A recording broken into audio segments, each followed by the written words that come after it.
Meaning of historical linguistics. Historical linguistics.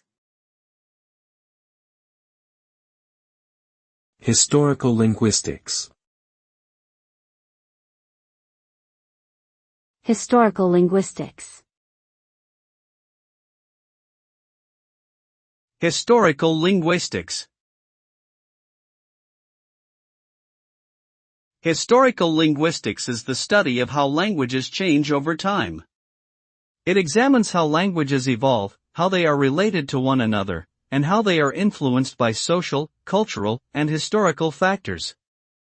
Through the analysis of written records, linguistic comparison, and reconstruction, historical linguistics seeks to understand the development of languages and their relationship to one another. The field has resulted in significant discoveries, such as the existence of the Proto-Indo-European language family, which has been shown to be the ancestor of numerous modern-day languages spoken across Europe and Asia.